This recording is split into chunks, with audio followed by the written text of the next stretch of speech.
Good morning, YouTube. Hope everything's off to a fine start at your house this morning. I'm on my way over this morning to take a look at a Honda 4-wheeler that won't crank. Man says it won't turn over, so let's go figure out why it won't turn over. Well, I'm going to give you a little bit different view today. They had this wiring harness had been broke into before. Okay. And everything about the troubleshooting that I was doing was leading me to a direct short with a hot wire. So I went to tearing into this wiring harness looking for a direct short. And just about the time that I found it,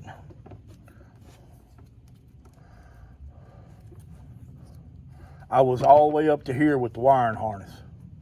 So I'm putting it all back together. There was nothing wrong with the wiring harness. I thought something may have been rubbed or broke loose or something, and was causing us to have troubles up in here.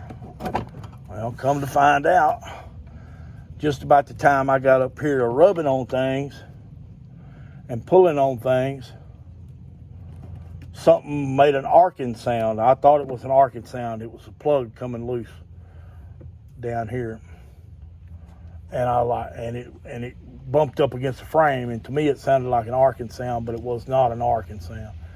So I went to looking in that direction and found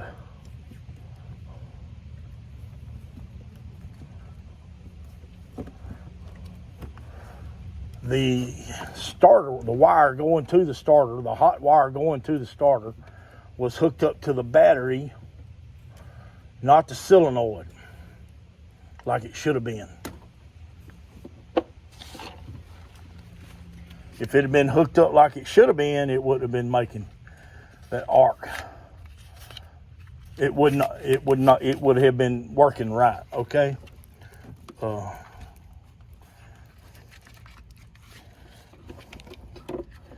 So what it all amounted to was the customer hooked the battery up backwards.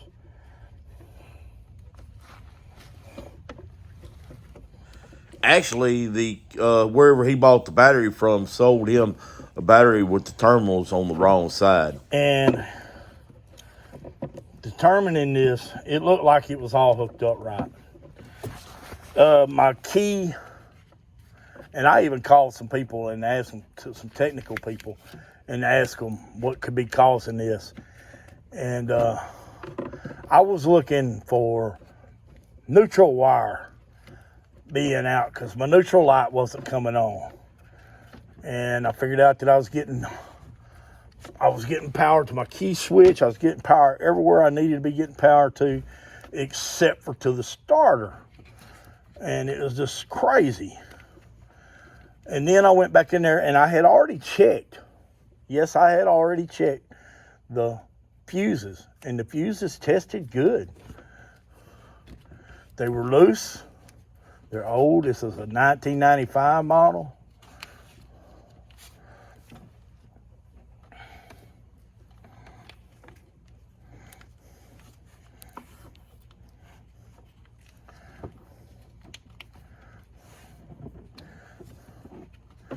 And so I hooked the fuses up. It still wasn't working right. I got new fuses. The fuses had lost their continuity, so it was like, okay, I got to have new fuses. So I went and got new fuses and stuck them in there. Then they were loose, so I tightened them up to where they would hold themselves in place. And I got that fixed. And then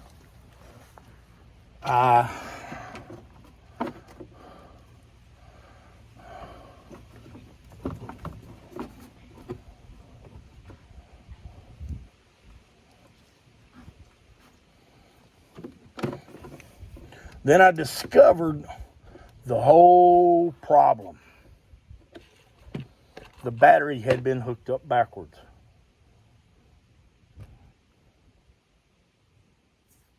He said he had just put the new battery on. I looked at it.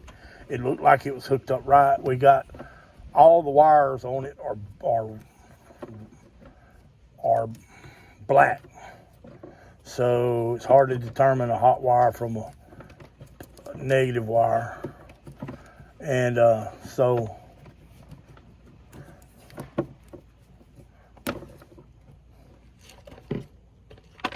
I was dumbfounded. I was ready to order a book so I'd have a wiring diagram to look at. And then I reached and grabbed a hold of the starter wire itself and grabbed it up by the battery and pulled on it. And you'll never guess what it did.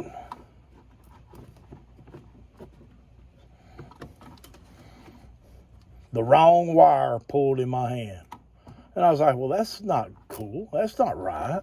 So I got to looking, and sure enough, he had the wire that was supposed to go to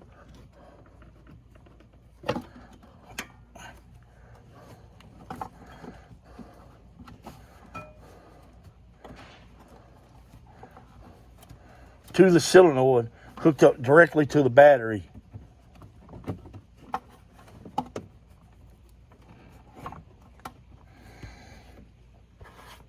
And vice versa.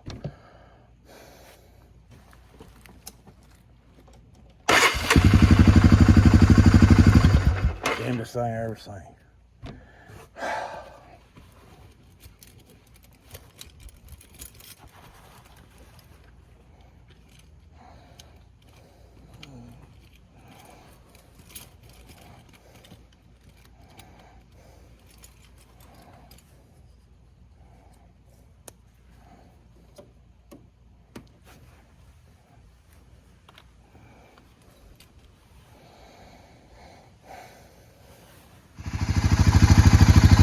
Whenever you're determining that you have a direct short, you hook up your test light to your negative battery terminal.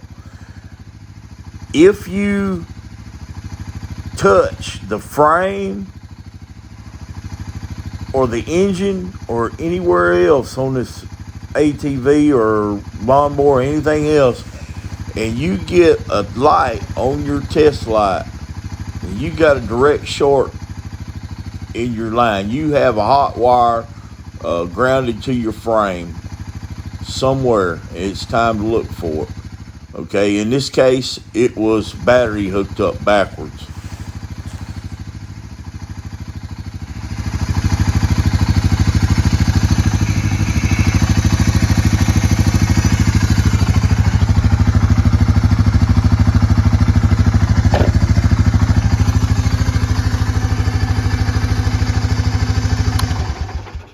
Honda runs again. Like a champ.